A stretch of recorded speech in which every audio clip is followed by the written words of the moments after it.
The Zephyrian homeworld was dying.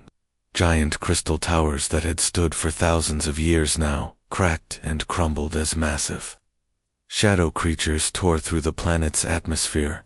These weren't ordinary monsters, they were part of the void swarm. Ancient beings that consumed entire worlds and left nothing but empty space behind in the deepest chamber beneath the capital city. The Zephyrian High Council met in emergency session. Their blue-scaled bodies shook with fear as another explosion rocked the building above them. Counselor Vextar, the oldest among them, approached the communication device with his 4 arms, trembling uncontrollably.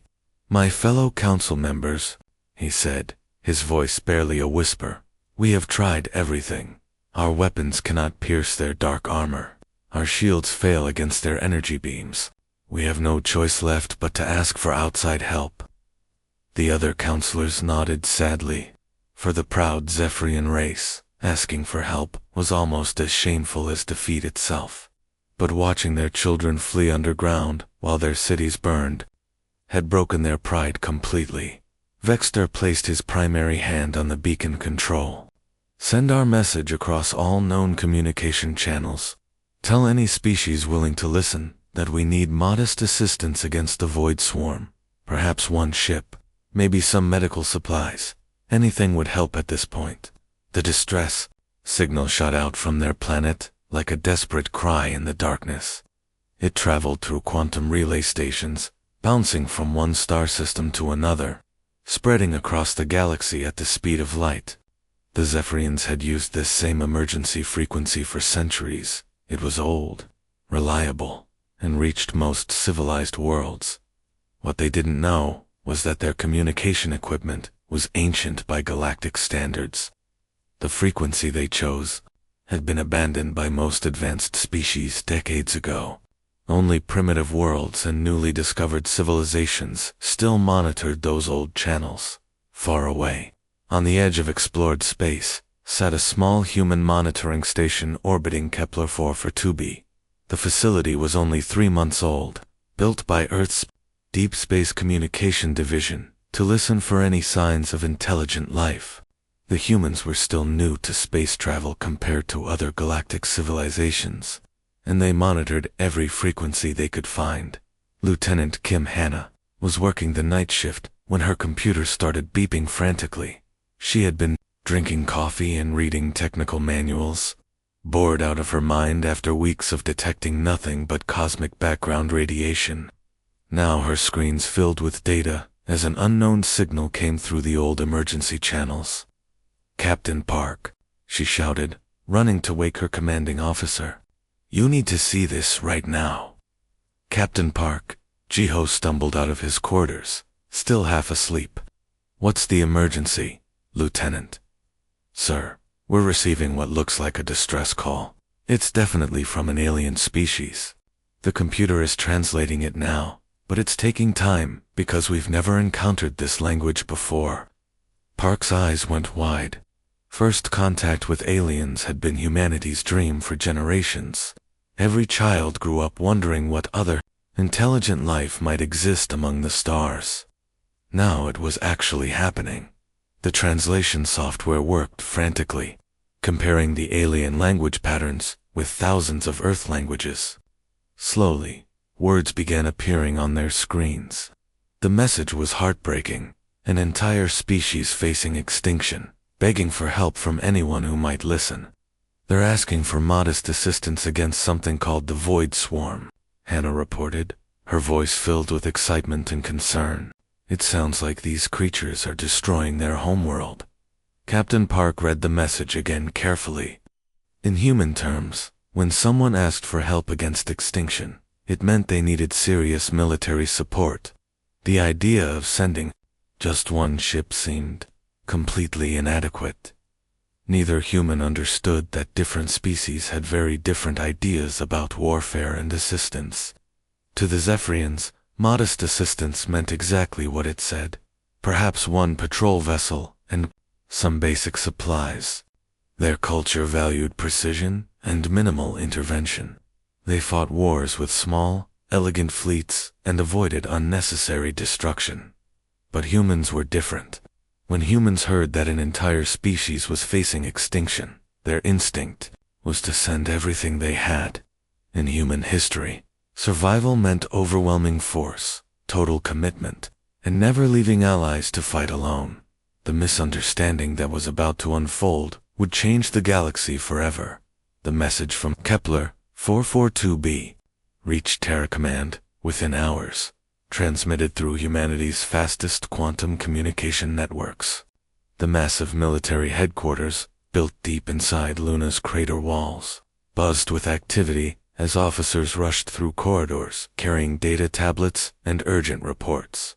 Admiral Lee Minho sat in the main briefing room, staring at the translated alien message displayed on the wall screen. At 58 years old, he had spent his entire career preparing for this exact moment. Humanity had been searching for intelligent alien life for over a century, sending probe after probe into deep space, building listening posts on distant worlds, hoping for any sign that they weren't alone in the universe. Now, finally, contact had been made, and it wasn't the peaceful meeting that scientists had always imagined. Instead, an entire alien civilization was crying out for help, facing complete destruction from something called the Void Swarm. "Gentlemen and ladies," Admiral Lee began, addressing the room full of fleet commanders, "today marks the most important day in human history. We have received our first communication from an alien species, and they're asking for our help." The room erupted in excited whispers. Commander Song Yoonbi, leader of the 5th Fleet's Tactical Division, leaned forward in her chair. She had always been the most cautious officer in the room, the one who asked difficult questions when everyone else got caught up in enthusiasm. "Sir," she said, raising her hand, "I've been studying the translation, and something seems off. The aliens are asking for what they call modest assistance. In most human contexts, that would mean limited support, not a full military response." Admiral Lee shook his head firmly. "Commander, we need to think about this from a strategic perspective. An alien species wouldn't contact completely unknown civilizations unless they were truly desperate. They're facing extinction, complete annihilation of their entire race. In situations like that, modest assistance probably means they're being polite. They can't ask strangers for too much help, but they're clearly hoping we'll understand the real severity of the situation." Another commander, Captain Yoon Taik from the 3rd Fleet, nodded in agreement. "The Admiral's right. Look at human history. When we asked for help during our worst crises, we always downplayed our needs at first. Pride makes people ask for less than they actually require. These aliens are probably doing the same thing." Commander Song looked unconvinced, but she didn't argue further. The translation software had struggled with many parts of the alien message, leaving gaps and uncertainties throughout the text. Maybe the Admiral was right. Maybe the aliens were just being modest about their desperate situation. "Besides," Admiral Lee continued, standing up and pacing in front of the large tactical display, "this is our chance to prove that humanity deserves a place in the galactic community. For decades, we've been the newcomers, the primitive species that barely learned how to travel between stars.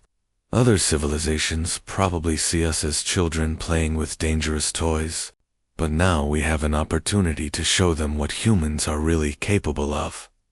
The Admiral's eyes gleamed with determination. When an entire species faces extinction, there's only one appropriate response from any civilized race: full military support, complete commitment. We don't send a few ships and hope for the best. We send everything we have and make sure the job gets done properly. He turned to address the fleet commanders directly. "I want immediate mobilization of the 3rd, 5th, and 7th Fleets. Contact the shipyards at Mars and Titan. Tell them to accelerate production on all vessels currently under construction. Get in touch with our colony worlds and request any available support ships.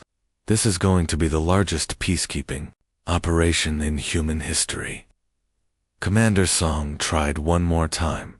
"Sir, Shouldn't we at least attempt to clarify the aliens' exact needs before committing our entire military? Commander, by the time we finish exchanging messages back and forth, these aliens might be dead. They contacted us because they're out of time and options. We respond now, with overwhelming force, or we risk arriving too late to help anyone. The bureaucratic machine of human military command kicked into high gear immediately. Within minutes, orders were flying out to every corner of human space. Ship captains received urgent recall notices. Supply officers began calculating logistics for the largest fleet deployment ever attempted. Military factories switched to emergency production schedules. What had started as a simple misunderstood plea for help had become an unstoppable avalanche of human military might, all heading toward one small alien world that had no idea what was coming their way. Across human space, a transformation unlike anything in history began to unfold. On Mars, the massive Olympus shipyards suddenly came alive with emergency activity. Workers who had been enjoying their rest periods were called back to the construction bays. Giant cranes that normally moved slowly and carefully now operated around the clock, lifting hull sections and weapon systems with urgent precision. The same scene played out on dozens of worlds. At the Titan naval base, Admiral Park Seo-jin watched as his officers scrambled to prepare ships that weren't supposed to launch for another 6 months. "I don't care if the paint isn't dry yet," he barked into his communicator. "Those vessels need to be spaceworthy in 72 hours. Even the furthest human colonies received the mobilization order. On Kepler 186f, a farming world on the edge of explored space, Captain Lee-hoon stared at her emergency orders in disbelief. Her cargo hauler wasn't even a military ship. It was designed to carry grain and livestock between planets. But the orders were clear. All available vessels were needed for humanity's first alien contact mission. The rally point chosen for the massive fleet was an empty region of space between Earth and Alpha Centauri, far enough from civilian populations to avoid accidents, but close enough to major shipyards for last-minute supplies. Captain Cho Minsik arrived early with his destroyer squadron, expecting to find maybe 50 or 60 other ships waiting. What he found instead defied imagination. "Commander Kim, are you seeing this?" he asked, staring out through the bridge viewports. "Commander." Kim Dae-yeon was hunched over his sensor station, frantically trying to count the incoming vessels. Ships were materializing from hyperspace every few minutes. Destroyers, cruisers, massive battleships, carrier groups with their fighter squadrons, supply vessels loaded with ammunition and medical supplies. "Sir, the current count is 843 ships, he reported, his voice filled with amazement. "And we're still getting arrival notifications from vessels hours away." Captain Cho had served in the human fleet for 20 years, and he had never imagined seeing so many warships in one place. This wasn't just a military operation. It was like humanity had decided to move their entire civilization to help these unknown aliens. "What about the colony support fleets?" he asked. "Still incoming, sir. The agricultural worlds are sending cargo ships full of food and medical supplies.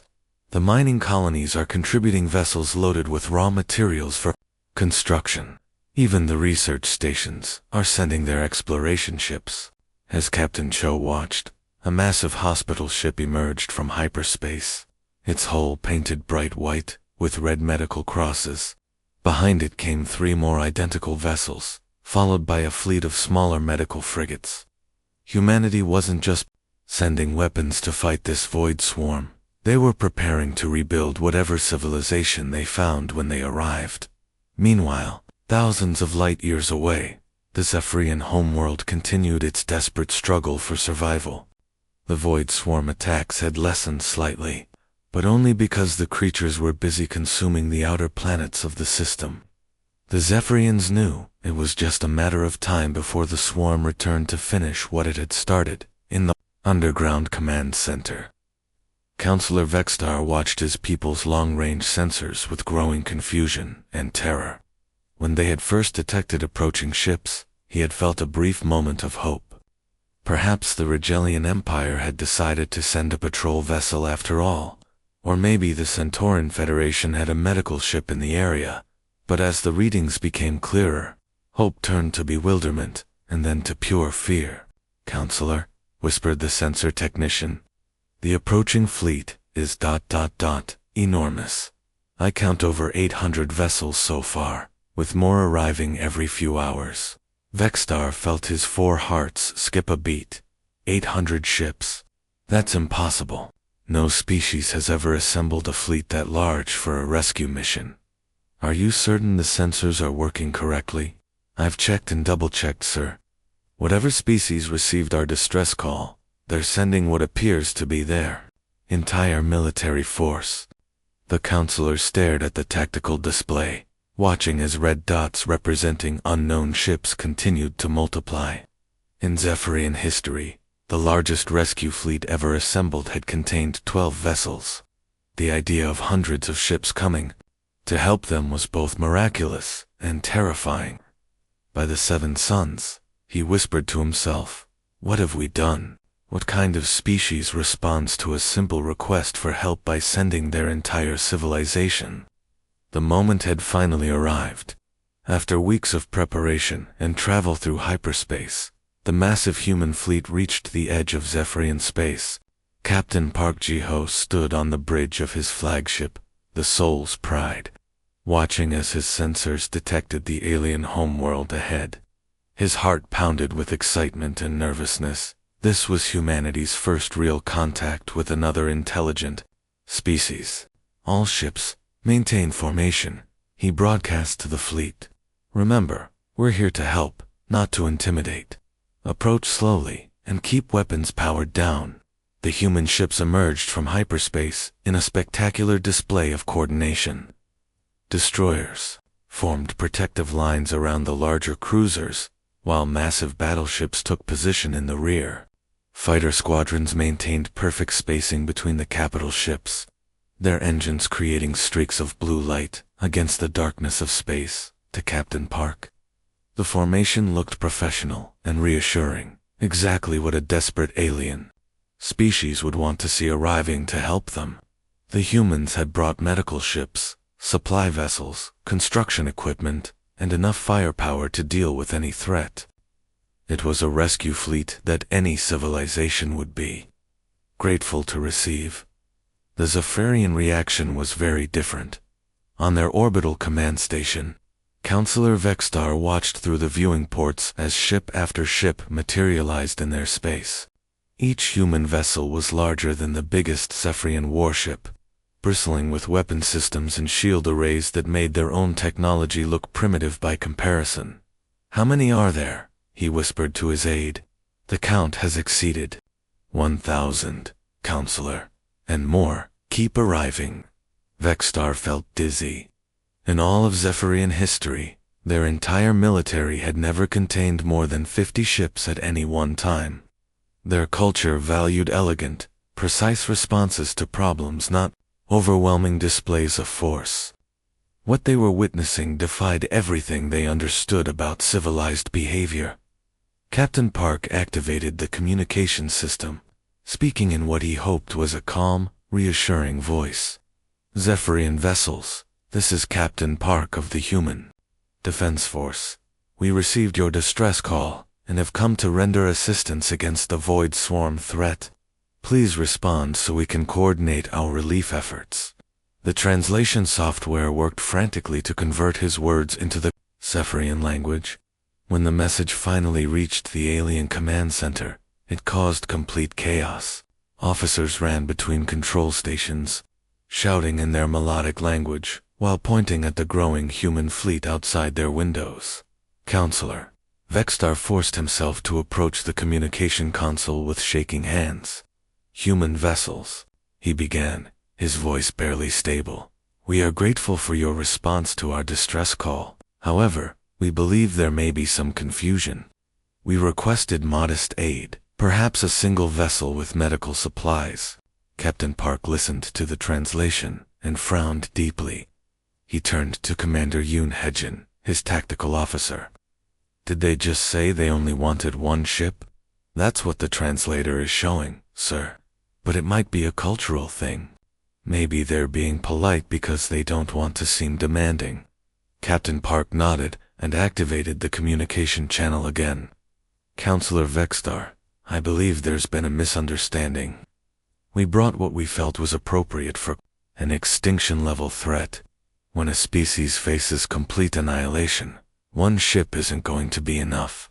Behind him, Commander Yoon was receiving reports from the rest of the fleet. Sir, the remainder of our ships are requesting permission to establish orbital positions. The medical vessels want to begin scanning the planet for civilian casualties, and the supply ships are asking where to set up distribution centers. The Zephyrian translator worked overtime to convey this message, and when it reached Counselor Vexstar, he nearly collapsed. The humans weren't just offering to help fight the Void Swarm, they were preparing to occupy his entire star system. Captain Park, he said, trying to keep his voice steady, your generosity is overwhelming. But we are a small, peaceful species. We have never seen so many warships in one place. Your fleet is larger than our entire civilization. Captain Park looked confused. Sir, our intelligence suggested the Void Swarm was a serious threat to your survival. We came prepared to evacuate your entire population if necessary. How exactly were you planning to fight them with just one ship? The cultural gap between the two species had never been more apparent. Humans, with their history of total war and overwhelming response to threats, couldn't understand why anyone would ask for minimal help when facing extinction. The Zephyrians, raised in a culture of precise, measured responses, couldn't comprehend why anyone would send 1,000 ships to solve a problem that should require only modest assistance. Neither species realized that their different definitions of appropriate response were about to change the galaxy forever. The awkward conversation between humans and Zephyrians was suddenly cut short by something far more terrifying. Deep space sensors throughout the system began screaming urgent warnings as reality itself seemed to bend and twist in the darkness beyond the outer planets. Captain Park, we're detecting massive gravitational anomalies, reported Lieutenant Kim Hanna from the sensor station. Something big is coming through hyperspace, but not like any jump signature I've ever seen. Before Captain Park could respond, space began to tear open like fabric being ripped apart by invisible claws. Dark portals opened in multiple locations, each one larger than a moon, revealing glimpses of absolute nothingness beyond. From these rifts, something ancient and hungry began to emerge. The Void Swarm had arrived. The creatures that poured through the portals defied every law of nature that humans understood. They were massive beyond comprehension, some the size of asteroids, others as large as small moons. Their surfaces weren't made of metal or organic tissue, but something that seemed to absorb light itself, creating moving shadows against the stars. Writhing tentacles covered with what looked like mechanical components reached out from their bodies, each one searching hungrily for something to consume. Where the tentacles touched empty space, reality seemed to flicker and fade, leaving behind regions of absolute void. By all the gods, whispered Captain Park, staring at his tactical display as it filled with hundreds of enemy contacts. What are those things? Admiral Lee's voice crackled over the fleet communications from his command ship. All vessels, battle stations, immediately. This is not a drill. Protect the civilian population at all costs. Throughout the massive human fleet, alarm klaxons began blaring as ships prepared for combat. Weapon systems that had been powered down for the peaceful approach to Zephyrian space suddenly came online, filling the darkness with the blue glow of charging energy banks. Captain Cho Min-sik watched from his destroyer's bridge as his tactical officer tried to count the emerging threats. Sir, I'm reading over 3,000 individual contacts, and more are still coming through the portals. 3,000. CHO couldn't believe what he was hearing. How did the Zephyrians survive fighting against numbers like that with only 12 ships? The answer became clear as he watched the Zephyrian defense fleet spring into action. Their vessels moved with incredible grace and precision, forming a complex geometric pattern that seemed to focus their defensive shields. When they opened fire, their weapons didn't spray destruction randomly like human weapons might. Instead, each shot was carefully calculated, striking specific points on the void swarm creatures with surgical accuracy. "Look at that," observed Commander Song Yoon-bi from her heavy cruiser. "They're trying to disable the creatures, not destroy them. Every shot is aimed at what looks like control nodes or sensory organs." She watched as Zephyrian beam weapons struck one of the smaller void swarm entities, causing it to slow down and drift aimlessly rather than explode. It was warfare conducted with incredible restraint and precision, designed to neutralize threats while causing minimal destruction. "Very interesting tactics," Song continued, "but also very limited. They're treating this like a police action instead of a war for survival." Admiral Lee's voice cut through the communications channel with grim determination. "That's not our style, people. These things are trying to wipe out an entire civilization. When humans fight, we fight to win completely." He paused for a moment, watching as more void swarm creatures emerged from the dark portals, their hungry tentacles reaching toward the Zephyrian homeworld. "All units, weapons free. Full combat authorization. Show these monsters and our new alien friends exactly how humans wage war." The change in the human fleet's behavior was immediate and dramatic. Where moments before, they had been cautiously observing the elegant Zephyrian tactics, now they revealed why humanity had become the dominant species on their own world through thousands of years of brutal warfare. Missiles launched in massive volleys, creating walls of explosive fire that lit up the darkness of space. Energy weapons designed to crack open armored battleships focused their fury on the biomechanical horrors. Fighter squadrons dove into the swarm formations with reckless courage, their pilots screaming battle cries as they engaged creatures 100 times their size.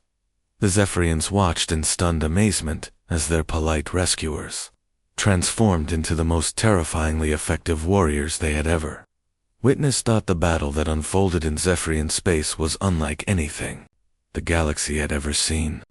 Two completely different philosophies of warfare clashed against an ancient enemy, and the contrast was shocking. The Zephyrians continued their traditional approach, elegant formations, precisely aimed shots, minimal destruction. Their ships danced through space like performers in a ballet, each movement calculated to achieve maximum effectiveness with minimum waste. When they fired their weapons, every beam was aimed at specific weak points, trying to disable the void swarm creatures rather than destroy them completely. The humans fought like they were trying to tear the universe apart. Captain Park's destroyer squadron formed a tight formation and charged directly into the largest group of void swarm creatures. "All ships, focus fire on the biggest targets," he commanded over the radio. "We need to draw their attention away from the Zephyrian vessels before they get overwhelmed." His ships unleashed everything they had. Missile launchers fired so rapidly that the space around them filled with streaking lights, creating what looked like a deadly fireworks display. Each missile carried enough explosive power to level a city block, and they were launching hundreds of them every minute. The difference in firepower was staggering. Where a single Zephyrian beam weapon might carefully disable one creature, a human missile barrage would completely vaporize a dozen of them in massive explosions that could be seen from planets away. But what truly shocked the Zephyrians was how the humans responded to losses. When void swarm creatures managed to destroy human ships, the crews didn't retreat or pause to mourn their fallen comrades. Instead, 2 more ships immediately moved in to fill the gap, their crews fighting with even greater intensity than before. "Look at them," whispered a Zephyrian officer, watching the tactical display. "They're not even slowing down when they lose ships. How can they be so willing to sacrifice themselves?" The answer lay in human military doctrine, developed through thousands of years of warfare on their home planet. Humans had learned that when fighting for survival, half measures led to defeat. When humanity went to war, they committed everything they had and fought until the enemy was completely destroyed, or they were. Commander Kim Daeon was coordinating the fighter squadrons from his command ship, watching as hundreds of small human craft dove into formations of creatures that dwarfed them by comparison. All fighter wings maintain aggressive attack patterns. These creatures aren't used to enemies that actually want to fight them up close. The human pilots flew their fighters like guided missiles, diving straight at the Void Swarm's tentacles and weapons systems. Some didn't survive the encounters, but their sacrifice allowed other fighters to get close enough to plant heavy explosives directly on the creatures' bodies. "Commander," reported one of his tactical officers, "the Void Swarm's coordination is starting to break down. They keep trying to use their standard tactics against us, but our aggressive approach is disrupting their formations." Kim nodded as he watched the battle unfold. The Void Swarm creatures had clearly evolved to fight against species like the Zephyrians, civilized races that fought with restraint and precision. They had defensive patterns designed to counter careful, measured attacks, but they had never encountered an enemy that threw 1,000 ships at them with the simple goal of causing maximum destruction in minimum time. From their underground command center, Counselor Vexstar and his staff watched in amazement as their ancient enemy began to falter. The Void Swarm had terrorized their species for generations, slowly consuming their outer colonies and forcing them to retreat deeper into their home system. No matter how precisely they fought or how cleverly they planned their defenses, the creatures always seemed to adapt and overcome their strategies. But the humans weren't being clever or precise. They were being overwhelming. "Counselor," reported the sensor technician, his voice filled with disbelief, "the Void Swarm is actually retreating. I've never seen them do that before." Vexter stared at the tactical display, watching as massive creatures that had seemed unstoppable just hours earlier began pulling back toward their dark portals. The humans had thrown so many ships and so much firepower at them that their ancient tactical programming couldn't find a counter-strategy. "What we could not accomplish in decades of careful warfare," Vexstar murmured to himself, "these humans have achieved in a few hours by simply refusing to be reasonable." It was a lesson that would change how the entire galaxy thought about warfare, diplomacy, and what it meant to ask humans for help. The final Void Swarm creature crumbled into nothing more than floating debris, its dark matter scattering harmlessly into the vacuum of space. For the first time in decades, the Zephyrian homeworld was completely safe from the ancient threat that had haunted their nightmares. But as Counselor Vexstar looked out at his star system, he realized they now faced an entirely different situation. Nearly 1,000 human ships filled their space, from massive battleships to tiny support vessels.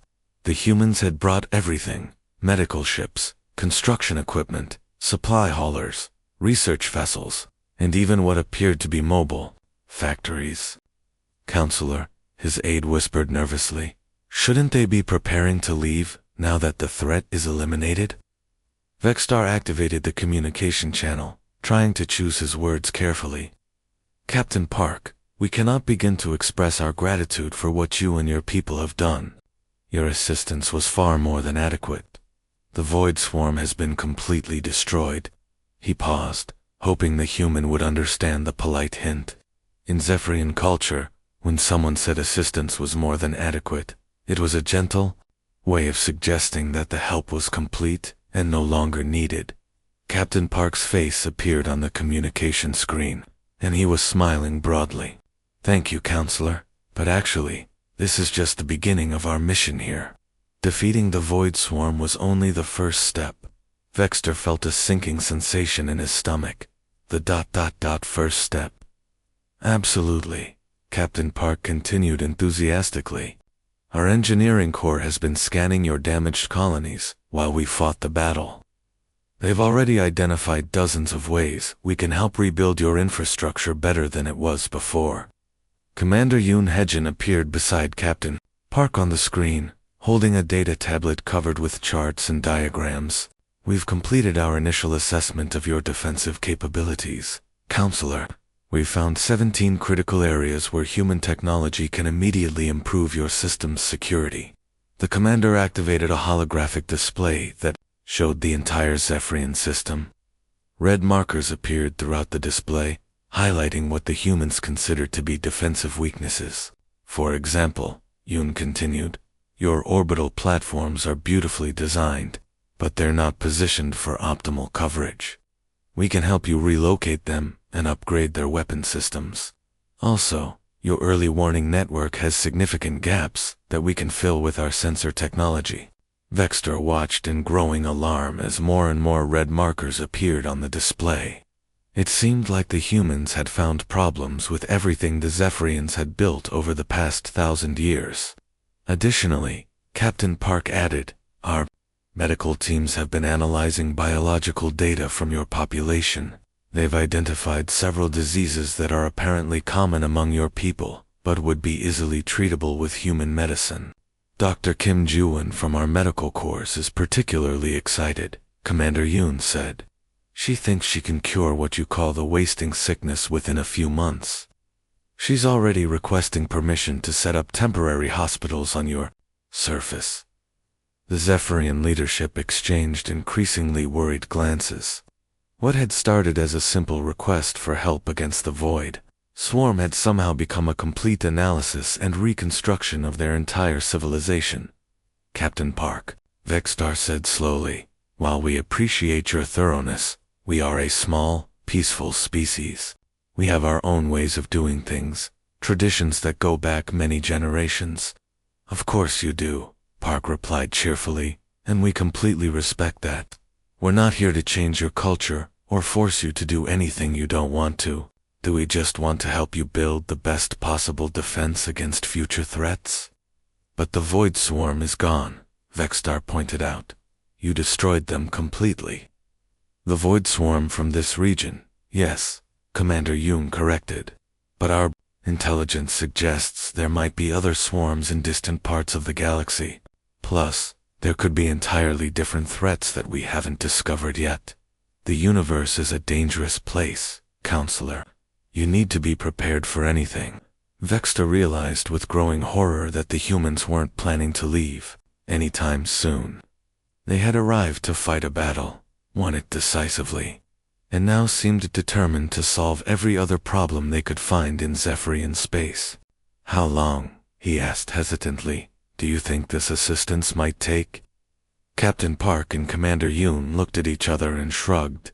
Hard to say, Park admitted. Probably a few years to get the basic improvements in place. Maybe longer, if we find additional areas where we can help. The Zephyrians had asked for modest aid and received the full attention of humanity's military-industrial complex. With no clear end date in sight, 6 months had passed since the Great Battle, and the Zephyrian star system had become completely unrecognizable. What had once been a quiet, peaceful region of space now buzzed with constant activity as hundreds of human ships moved between planets like busy worker bees. Captain Cho Minsick floated in his spacesuit outside the construction zone, watching as massive robotic arms assembled another orbital defense platform. This was the 47th one his engineering teams had built, and they still had plans for dozens more. Status report, Chief, he called to his construction supervisor. We're ahead of schedule, Captain, came the reply through his helmet radio. This platform should be online by tomorrow. The Zephyrians wanted to paint it in their traditional colors, but that'll add another 3 days to completion. Cho shook his head with amusement. The aliens seemed to want ceremonies and artistic touches for everything, while his human crews just wanted to get the job done efficiently. It was one of many cultural differences they had discovered over the past months. On the main command station, Commander Song Yoon-bi was having her weekly progress meeting with Zephyrian officials. She watched as Counselor Vextar and his assistants struggled to process the mountain of efficiency reports, construction schedules, and improvement proposals that human administrators produced every day. "Commander Song," Vextar said warily, "your people have submitted 47 different infrastructure improvement projects this week alone. Our council meets only once every 10 days, and we prefer to discuss each proposal thoroughly before making decisions." Song nodded sympathetically. "I understand, Counselor, but we have engineering teams standing by, and idle time costs money. Maybe we could streamline your decision-making process." The suggestion made Vextar salient features droop with exhaustion.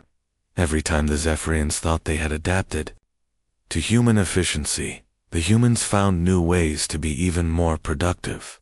The Zephyrians seemed overwhelmed, Song observed later. Speaking privately with Admiral Lee in his office, Admiral Lee was reviewing trade agreements on his computer, documents that would establish the newly created human Zephyrian economic zone. They asked for help. He replied without looking up, "We're just being thorough." The word thorough hardly began to describe what had happened. The transformation of Zephyrian space was absolutely staggering. Planets that had struggled with basic infrastructure for centuries now had human-built cities rising from their surfaces. Advanced transportation systems connected previously isolated colonies. Power grids that had been unreliable for generations now ran with perfect efficiency using human fusion technology. The medical improvements were even more dramatic. Diseases that had plagued Zephyrian society for thousands of years had been completely eliminated within weeks of human doctors arriving. The wasting sickness that had killed millions of Zephyrians over the centuries turned out to be treatable with basic human antibiotics. Dr. Kim says she's identified genetic markers for 12 more Zephyrian health conditions, Admiral Lee mentioned, still reading his reports. She thinks she can eliminate those two within the next year. The military changes were perhaps the most dramatic of all. The elegant Zephyrian defense fleet of 12 ships had been expanded into a formidable force of over 200 vessels, all built using human manufacturing techniques. Zephyrian officers attended human military academies, learning aggressive tactics that would have horrified their ancestors. Captain Park walked through the recreational areas of the main station, watching something that would have been impossible just months earlier. Human and Zephyrian children played together in specially designed play areas, their different biologies no longer seeming strange or frightening. The young ones adapted much faster than their parents to this new mixed civilization. Perhaps we were too successful, he mused to himself.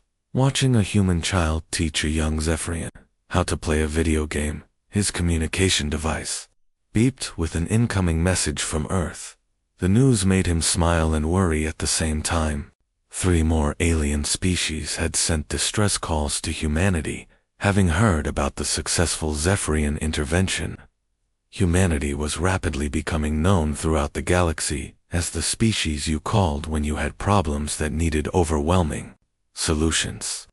Whether the galaxy was ready for that kind of help remained to be seen. The story of what happened in Zephyrian space spread across the galaxy faster than any news in recorded history. Within a year, every major civilization had heard about the Zephyrian incident, how a simple request for modest assistance had resulted in the complete transformation of an entire star system. At universities throughout galactic space, professors now taught courses specifically about human intervention strategies. Students would analyze holographic recordings of the massive human fleet arriving to help 12 Zephyrian ships, trying to understand how such a dramatic miscommunication could occur between intelligent species. The most significant changes happened at the Galactic Council, the ancient governing body that had overseen interstellar diplomacy for over 10,000 years, in their great chambers on the neutral world of Concordia. Representatives from hundreds of species gathered for emergency sessions to discuss what they were now calling the human problem.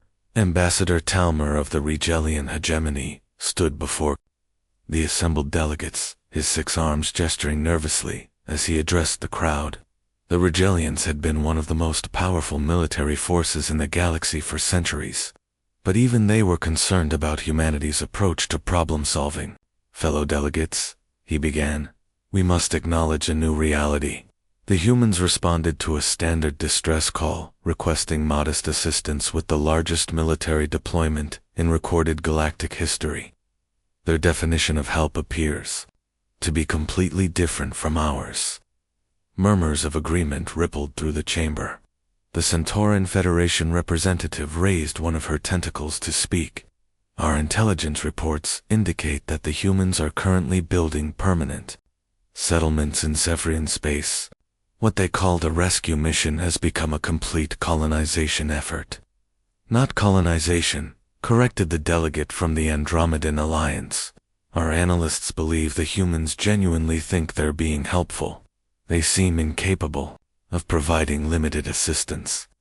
When they help completely." The evidence was undeniable. Zephyrian space now contained more human infrastructure than many core human worlds. The aliens who had asked for a single ship and some medical supplies now had the most advanced defensive network in 3 sectors, a completely rebuilt economy, and a military force that made their ancient enemies flee in terror.